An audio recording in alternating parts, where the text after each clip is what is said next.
All right, all right. Let's get the show on the road, shall we? So the topic today we'll be doing a new episode, and the name for that, the title for that is grammar rules to forget for English fluency. So stop studying these now.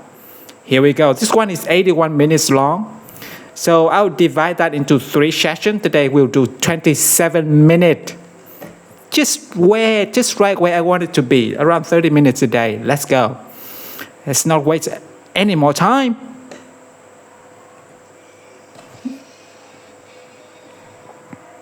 Five grammar rules. Forget them all.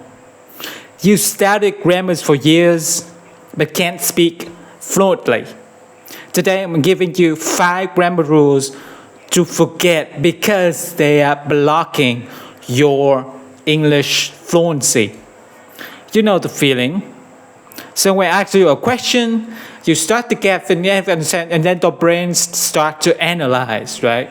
Maybe it's an article like there, and this now it's countable or uncountable. The way I say or no article. Do I use there? And while you're doing that, the other person just staring at you. Your speech has all these long, unnatural pauses. It's terrible. Your fluency gets killed. So today I'm telling you the 5 grammar rules to forget and what to do instead. All right, he's gonna play some music, so I'm gonna skip it. It's terrible.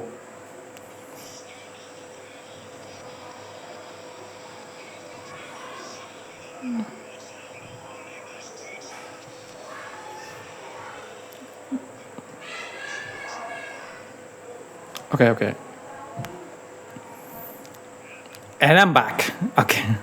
Playing with some new thing on here with my camera, so excuse me for the delay. I gotta change camera setting here. We're gonna talk about these 5 grammar rules and why these grammar rules are killing your fluency, because they're fluency killers. They stop you from speaking naturally and automatically.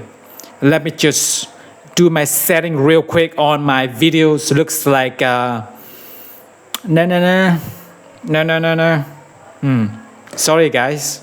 Here we go. Oh, that's why.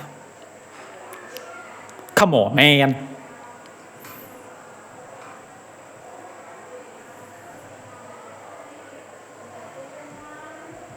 Okay, let's see. Can you see me?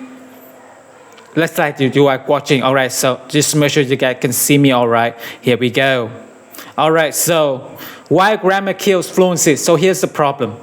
You guys know it, right? It's a thing I talk about all the time when you are thinking about grammar rules and just it kills your speaking. Native speakers don't think about grammar rules. You don't think about grammar rules in your language.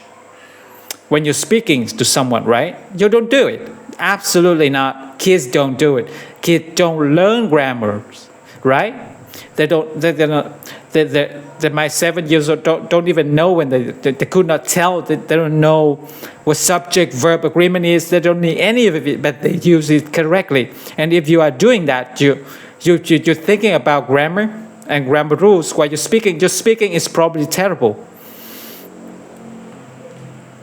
Right? So in my book, I describe a story of 2 of my students. This is back when I was teaching in San Francisco. Jeannie and Jackie, both Korean, both about the same age, both starting my class at about the same level, about the same. What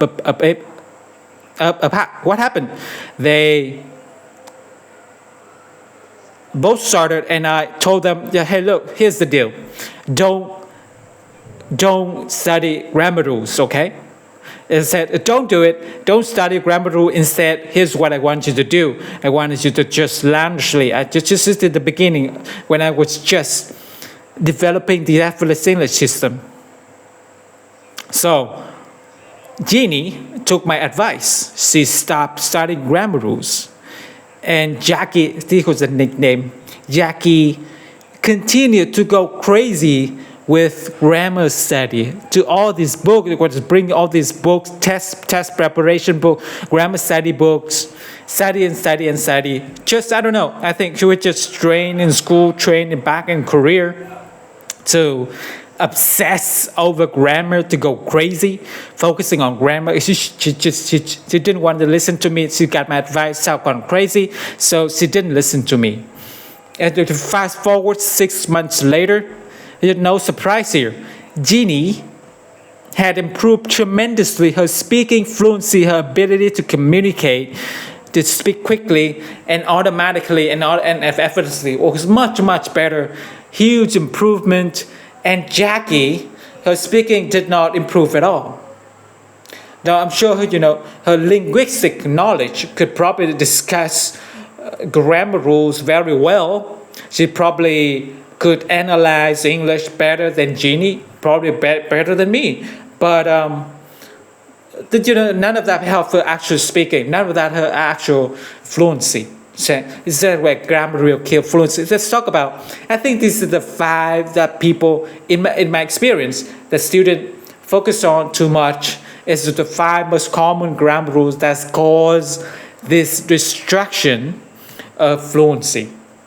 All right, number 1, articles. Okay, this is, I'd like to share the story all the time because in my last video I talk about this. When there was a Georgia in the United States would teach immigrants English. So way before effortless English, and I would just go to the textbook and teach whatever the lesson now, right? To keep everybody else. And the lesson was articles. Articles are a, or and the, right? Which in English we use very, very, very, very frequently. Some languages don't have these. Some have them, but they have genders, right?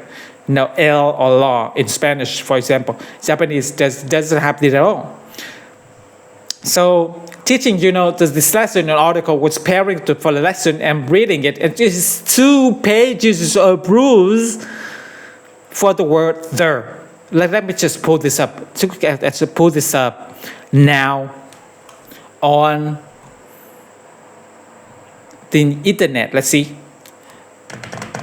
Grammar rules for using article the. How to use the. All right. Here's one from University, Purdue. That's from Indiana. In Indiana. All right, let's put it. What is an article? Basically, the article is articles modified nouns. English has 2 articles, the and a or and. There is used to refer to specific or to particular nouns. And is used to modify non-specific or non-particular noun. We call the definitive articles. And are the indefinite article, not definite and indefinite. For example, if say let's read the book, it means the read a book, any book. Remember, using or and depends on the sound that begins the next word. So now you got to think about the sound, the next word, right? Definitive articles, definite articles. Their definite article is used before singular and plural noun when the noun is specific or particular. The signals, the signal, this noun is definite, is referred to particular member, count and non-count noun. They can be used with non-count noun, or the article can be omitted entirely. So you can use it or omit it. And both of the time you can say she wants a water. I'll talk about a story about that person. Geographical use this is something specific for the geographical noun. Do not use there before and again study streets, mountains, continents, islands. Do use before rivers. Point is the globe, geographical desert, forests, omission the article, some good Lord. Good Lord. Can you remember all that? Are you confused? The comments comment confused. You confused. That confuses me, and that's what was my reaction preparing for that lesson. It was on and on. That's actually a pretty short one. The text I was using is 2 pages of rule for the when to use it, when not to use, when to sometimes use it. I mean, it's like it's used for rivers, but not mountain or countries. Oh my God! So there's no way you can remember all that when you're speaking. There's no way you're speaking. Someone said, where are you going in your vacation? You have no time to think. I went to the Mexico, or I went to Mexico. They kind of say something, right? Okay, and the truth, it doesn't matter. Okay, if you make a mistake, or it does matter if you go because you're trying to think about articles. Terrible, absolutely terrible. The next one, perfect tenses. This gets a lot of people. Some languages don't have these. Perfect tenses, all this done in a different way.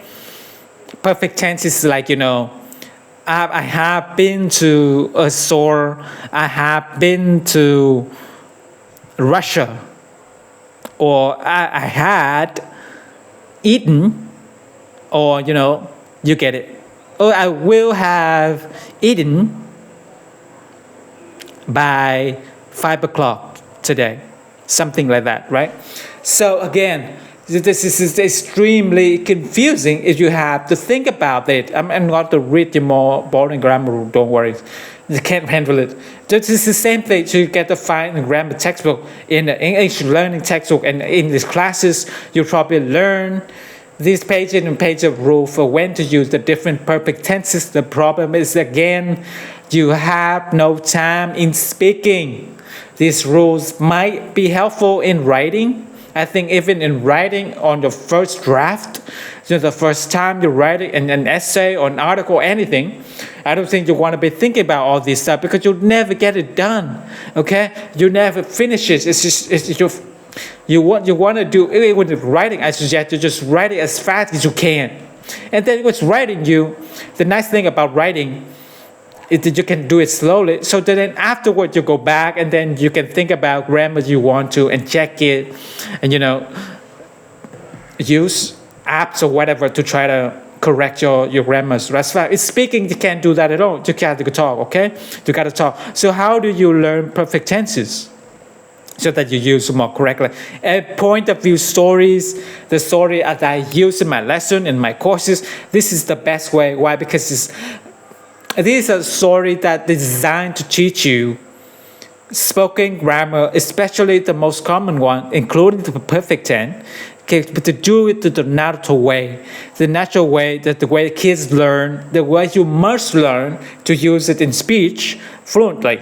It's just you hearing it used correctly. Okay, so I'll tell you story first in the present tense. John went to in the present. John goes to the store and John buy ice cream, and the story continue.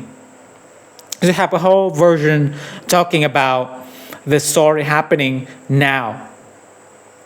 Then I'll tell the same story in the next lesson I'll tell the same story again, but now I'm describing it in the past. John went to the store, he bought an ice cream, it was good, I don't discuss the simple past tense. I don't discuss the present perfect tense or the past perfect tense or other tenses that are used in the story. I just tell the story naturally, shifting the time point of view. Right, and I'll tell the story again. This is going to happen in the future. Like I'm imagining. I imagine that tomorrow John's going to go to the store. Ghana. That's good. Going to.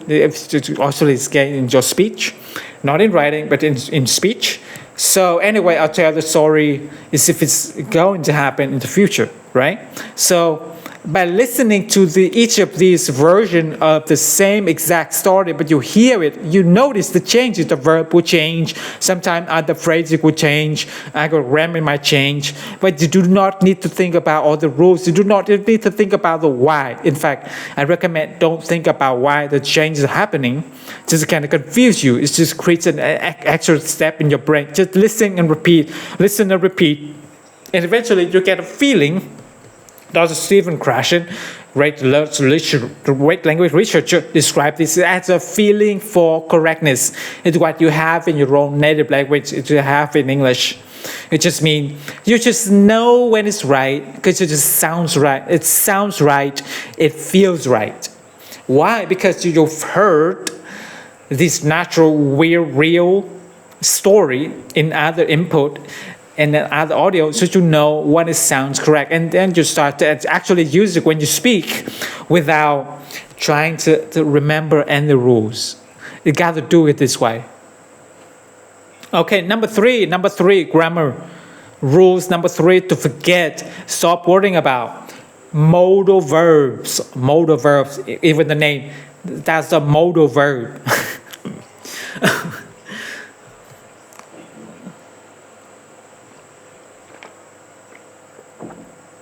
What's the modal verb? I have no idea. Should, would, could, must, might, may.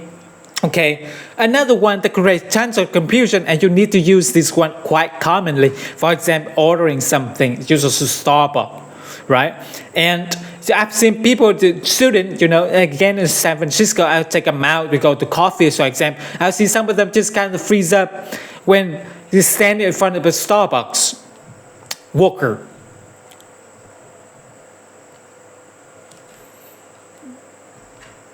And then they're like, what are they doing? They're trying to think, do I say, can I have iced coffee? Can I get an iced coffee? May I have an iced coffee? What is trouble to you serve me an iced coffee? It's super formal. They get all crazy about this. They kind of remember rules and guidelines for which one are more formal, which one are used. It's crazy. It doesn't matter. The truth is, any of them are fine. Okay, I think just be casual. Can I have? Say can I have? Can I have? You can use it in any restaurant, in the 5-star Michelin restaurant. That's $500 per meal. You can still say, yeah, can I have these steak? Okay.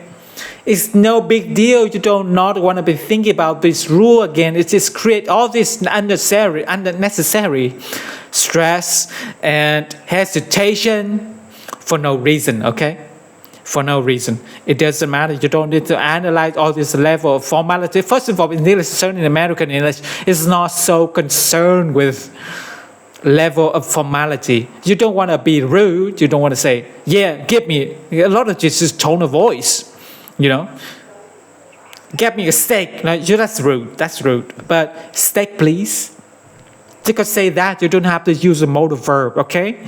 So you focus on communication, not this rule. Again, you start to get this. You listen to me, you listen to the best podcasts, you listen to movies, all these things, more and more, you start to get these natural phrases. I mean, that's rule number one of this effortless method to learn phrases.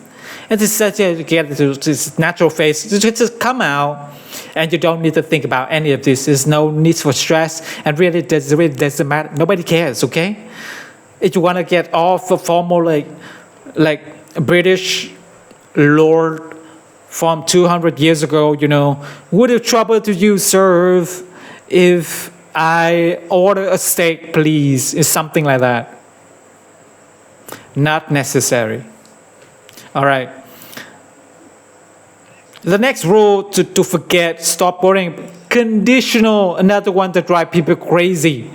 I've seen students go crazy analyzing this, right? First, second, third, mixed conditionals, right? First, second, what would you do if? What would you do if you won the lottery? Second, people are gonna say, I try to analyze this little chart in the stack books. Oh my God, what do I do? Again, it just kills your it kills your fluency. And the theme you can see is that you're switching your brain from natural fluency, letting things just come out, focusing on communication. Instead, you switching to analyzing, becoming a linguist, and trying to analyze the structure of the language, which may be interesting for some people. It doesn't help you speak fluently. All right, so someone just said, "What would you do? You won the lottery? What do we need? I buy a new car." Right? There's no pause, no think about rules. Just instantly just come out. Then they don't worry about how to try to answer in big long sentences. Okay, if I won the lottery, then I would buy a new car.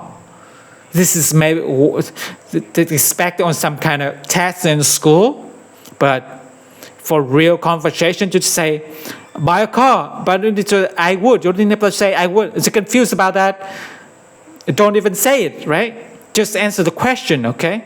Or just guess and say, okay, just get it out. Focus on fluency, getting things out quickly. Start focusing on worrying about mistake and do not think about the rules at all. Forget them. Really, I'm saying it, forget it. So how do we get better with this? How would you improve? Just like with all the other rules. Listen and answer me the story, and great for this again to hearing the story. I'm asking you question. This question, I use this in a specific way. This is technique, the way I say the question, and then your answer you give and you listen. They're designed to repeat target grammar that I'm trying to teach you.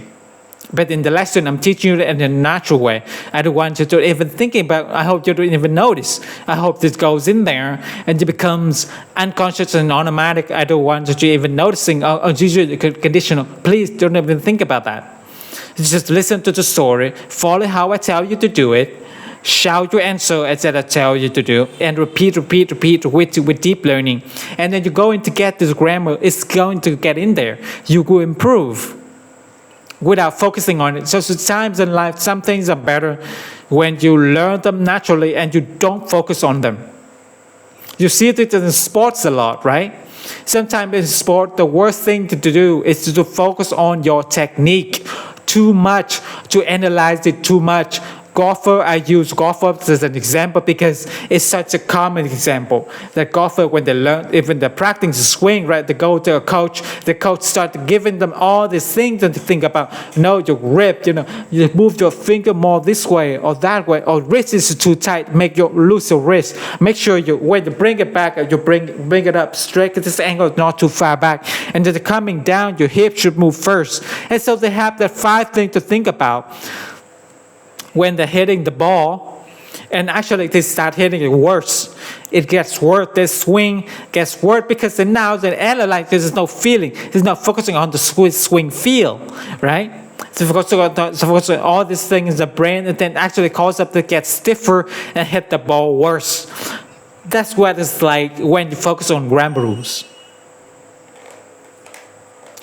All right, the last one: subject-verb agreement. This is maybe the most common one that people worry about the most, right? He goes, right? Is it he go or he goes? It can get confusing. I even get confusing sometimes with a long sentence, because sometimes you have a clause or paragraph is singular, and then you had a plural part, and the verb come. Which one is this? Again, don't think about it, because if you start analyzing it, more wording is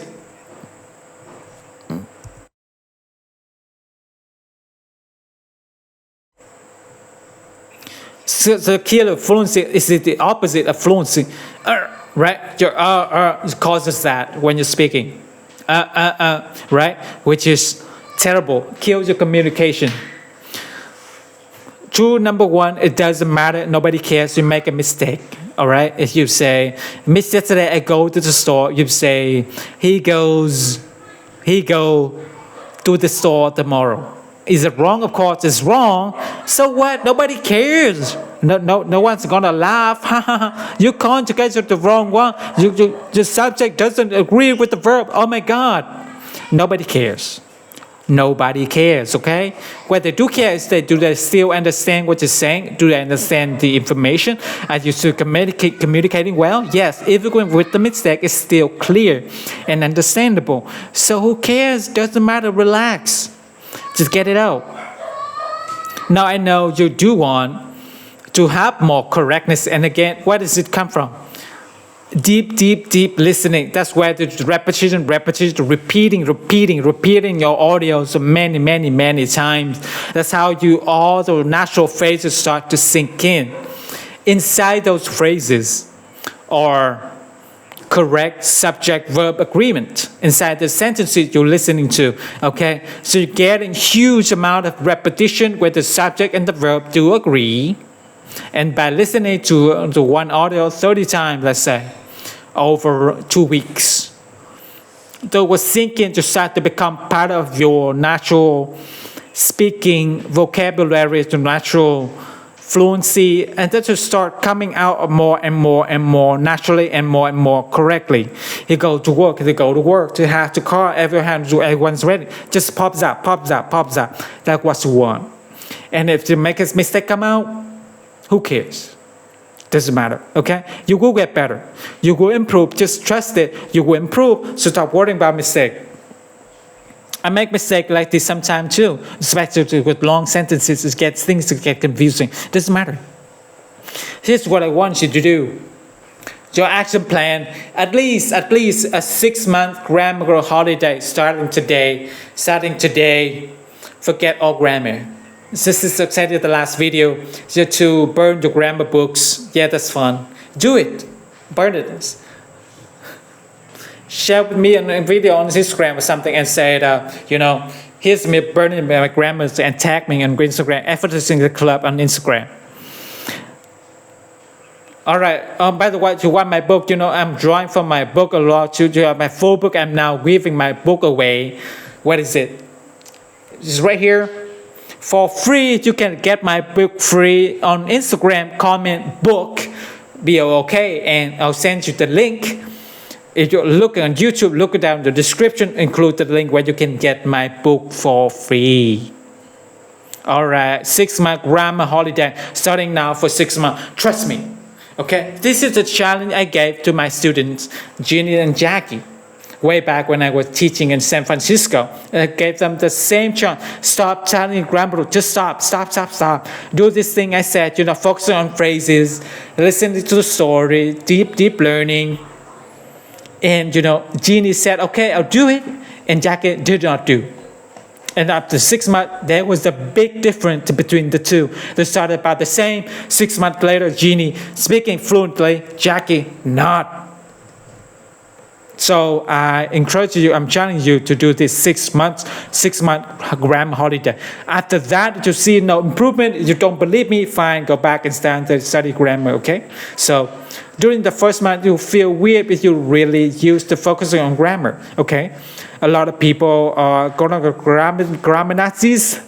They've been all their lives in school, grammar is really for let go. So it might feel weird. After month 2, you're going to notice you're understanding more.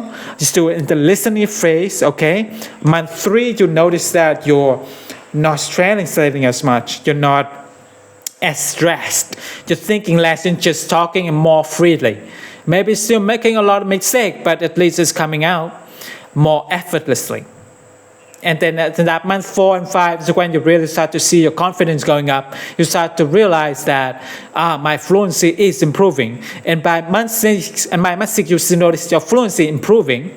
You also notice your grammar is improving automatically, even though you're not focusing on it. So that's the magic of doing this. I encourage you to strive for 6 months, okay? All right. So this is 1/3 of the episode. How do I feel today? I feel good, man. I'm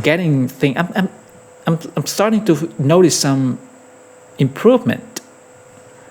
Like You know, my mouth is used to the tone and the pronunciation more. Yeah. What was that? Almost a month. We're starting to see some results, guy. Let's keep focusing on that. 1 month, 2 months, 3 months, 6 months, a year. We'll definitely get there. Thank you so much. Thank you so much, bruh. Oh, probably most of the watcher will be girls. So, thank you, baby girl. Thank you. And for the guys out there, thank you so much, bro.